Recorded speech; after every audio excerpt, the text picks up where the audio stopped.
دوستانو ستاسو دپاره ما د پښتنو د ثقافت مشهور چې کوم اشر کنسپټ دی د دې په باره کې په اردو کې یو ویډیو جوړه کړې وه، خو مې دا مناسب وغوښته چې اوس په پښتو کې ستاسو دپاره یو ویډیو جوړه کړم. نو دوستانو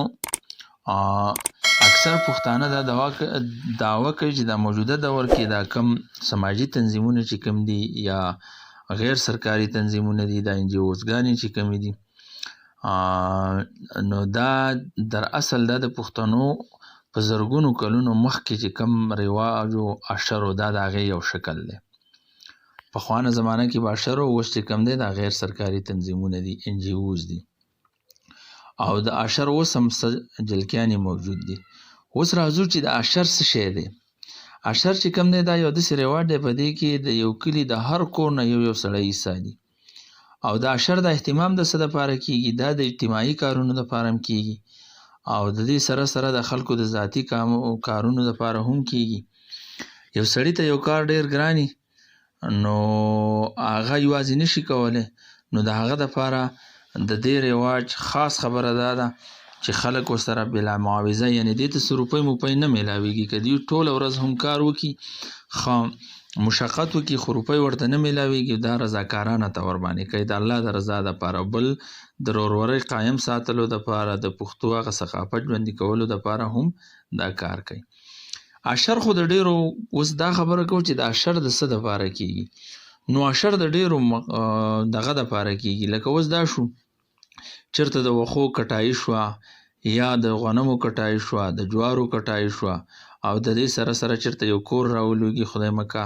د هغه تعمیر شو، او دغه شانتې یو کور نوی جوړیږي د هغه د چت د برایي دپاره، یا په کلي کې چېرته د واده څه پروګرام وي د هغه د ولیمې د ډکو د راوړلو دپاره هم اشر کیږي. په اشر کې چې کم خلک حصه لي، نو د دې څه خاص تعداد معلوم نه وي، بلکې د دې دا تعداد نه وي، دا د کار په نوعیت باندې. چېرته چې کار ډیري نو هلته ډېر اشر دپاره خلک ډېر راغواړي، چې کار کم وي نو کم کسان راغواړي. او کله کله یو سړی هم یو کس ته هم دعوت ورکړي چې هغه بیا ټوله ورځ لګیای، یا د وښو کټ کول شو، یا نور داسې کارونه شو، نو د هغه دپاره دغه یو کس چې کوم دی ټوله ورځ کار کوي او اشر باندې دغه حسابېږي. نو کله چې کله کار ډېري، نو بیا دا تعداد چې کوم دی د 20 کسانو نه واله د 100 کسانو پورې یا د دې نه هم بره کیدی شي. اوس د اشر د اهتمام څنګه کیږي؟ د اشر اهتمام دا کیږي چې په کومه ورځ باندې اشر کول مقصدي، نو د هغه نه 1 ورځ یا 2 ورځې مخکې د کور چې کم کسي هغه ګرځي، د ټول کلي دروازې ټکوي او دا وینا کوي چې سبا زموږ پلانی کار دی او تاسو راشئ،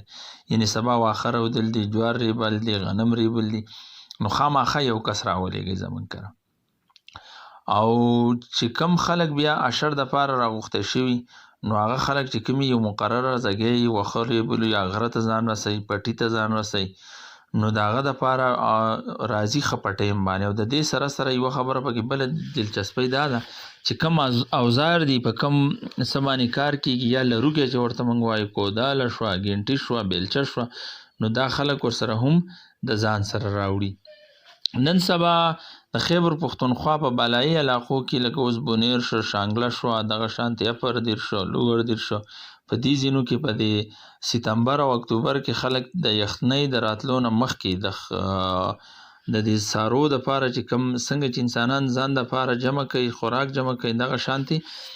د سارو دپاره هم چې کوم دی واښه جمع کوي، د غرونو نه راوړي. او غټه وجه د وښو هم دقه ده. د اشر هم د دې دپاره کیږي چې په ژمي کې چې کوم دی واورې ډېرې کیږي، بارانونه ډېري، نو بیا هلته خو د څارو دپاره د چارې بندوبست نه کیږي که نه، نو دوی د مخکې نه دغه کلی. او د دې سره مخکې یو بله خبره هم دا ده، غوبل هم یو رسم دی. د غوبل دا رسم چې کوم دی دا هم د اشر سره تړلی شوی دی. غوبل داسې یو رسم و چې دا پخوانه زمانه کې تریشل نه و، د دې نه مخکې به چې کوم غنم به ورودی شو، هغه به 2-3 ورځې غرمو ته کېښودو، بیا به یې راغونډ کړلو او بیا به یې غوبل کاو. نو دا غوبل چې په کوم ځای کې کېږي دغه ځای ته یې درمنځ ویلی شي. او غوبل په داسې طریقه کېږي چې د دې درمنځ په دې منځ کې چې کوم دی د لرګي یو مضبوط لرګی وتړي، او بیا په رسۍ باندې د دې لرګي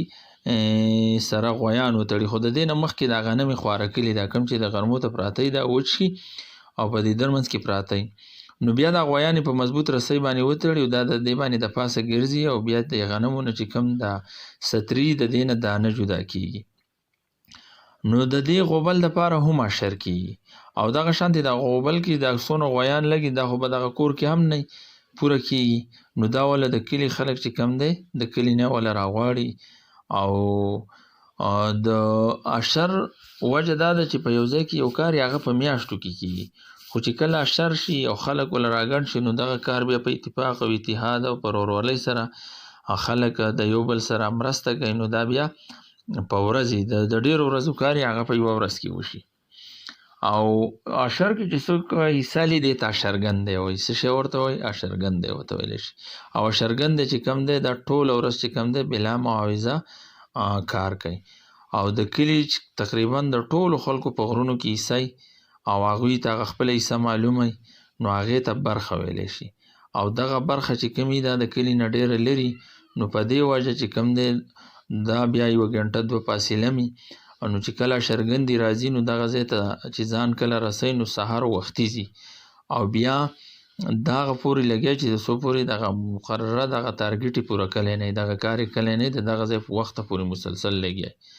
او دا خبره هم د یاد وړ ده چې په کوم ځای کې د غوښو کټایي کیږي نو هلته ګورئ د چینو هم په ځینې ځای کې خو ځینې ځای کې چینې ډېرې لري نو د دې دپاره بیا د 10 نه واله 15 20 25 هم کیدی شي دا منګي او دا د چینو نه ډک کي او په اوږه باندې هغه هلته ویسي او هلته یو سوري ته کیږدي او بیا د خپله تنده په دغه باندې ختمی. دا اشرګندي په اشر کې چې کله د خلکو تعداد زیاتی نو په دې کې بیا ځان نه ذمهواریانې چاته د اوبو ذمهواري ورکړی شوي چې هغه به اوبه راوړي، چاته د کور نه د روټۍ ذمهواري ورکړی شوي د دې دپاره ځان نه یو ټیمي او بیا چې کله روټۍ وخوري د دې نه وروستو بیا په منګو کې چینه راوړي او دغه هلته او بیا دا دونه زیات خوراک ځکه راوړي چې د دې اشرګندو نه علاوه دلته زیات تماشیانو هم یو غټ تعداد موجود دي او د دې ټولو خلکو ذمهواري په چا باندې چې کوم کور اشر کلی په هغه باندې. د ابشر کې خلکو ته د تفریح هم میلاوېدو او هم څه ذرایع استعمالیږي چې هغې ته ډول ویلی شي. نو د ډول په ذریعه باندې د خلکو دا کار چې کوم دی دا هم تیزیږي، خلکو دلچسپي د دې کار سره پیدا کیږي او بیا که ډول پکې ځینې خلک دا هم وایي چې ډول نه نو بیا دا کم مطلوبه کار چې نو دا سر ته نه رسي نو په دې وجه باندې ډولکي والا هم دغه ځای ته راولي او هلته چې کوم دی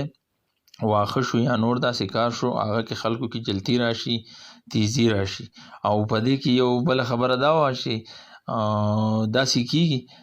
چې کم کس وروستو اصلوي نو هغه پسې ډول والا شاته ورپسې او ډولنه او سورنۍ پسې وایي نو هغه بیا غریب د مجبورۍ نه چې کم دی هغه خپل ځان تیزوي او په دې اشر کې چې کله غټ اشر وي نو بیا یوه خبره پکې دا هم ده په دې کې ګروپونه جوړېږي 5 کسان شو 10 شو 15 شو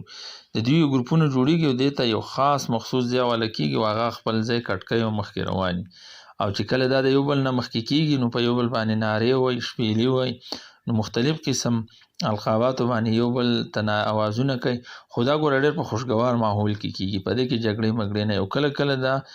د جګړو شکار هم شي خدای مکه داسې واقعیات پکې شوي هم دي او چې کله ماښام شي نو دا ټول خلک د اشرګندې چې کومې دي نو دا راځي او اشر کوونکي په کور کې به دوی روټۍ خوري او بیا دوی د خپل د تقاعد د لرې کولو دپاره هم د یو محفل چې کوم دی هغه اهتمام کوي خو دا لازمي نه ده چې دا په هر اشر پسې دا وشي او چې کله د اشر د واښه ماښه کټایي مکمل شي یا داسې جوار مکمل شي نو خلک بیا دا ذخیره کوي، واښه هم ذخیره کوي، ټانټه هم ذخیره کوي، دا په یو مخصوص ځای کې هلته محفوظیږي او هلته ته یو ټوپ جوړیږي چې هغه ته دلی ویلی شي. دلی هم دا هم په ډېر روایتي انداز کې چې کوم دی جوړیږي او په کلي کې ټول خلک دلی نشي جوړولی، دا مخصوص خلک او هغه دا دلی جوړی نو دې دپاره د خاص پن هم ضرورت دی او دا دلی په داسې طریقه جوړی چې که بیا په دې ژمي کې واورې هم ډېرې کیږي او بارانونه هم ډېري نو دیو داسې ټکنیک سره جوړی چې د دې د اوبه چې کمي دا دې دلی ته دننه نه ورځي بلکې په سایډونو باندې ځي. نو دوستانو امید لرم زما دا ویډیو به هم خوښه شوي او تاسو په خدمت کې درخواست دی چې که چا زما ویډیو خوښه شوي نو خامخا پې ضرور کمنټس وکړئ، لایک ورکړئ او چینل ضرور سبسکرایب کړئ ځکه چې زما به نورې هم ویډیوګانو کوشش وي چې ستاسو دپاره راوړم د پښتنو ثقافت په حواله سره داسې نور ډېر ټاپکس چې که څوک غواړي چې په کوم ټاپک ویډیو جوړه کړم نو کوشش کوم چې په هغه باندې ویډیو جوړه کړم. د آینده وخت دپاره ستاسو نه اجازت غواړم. د الله په امان.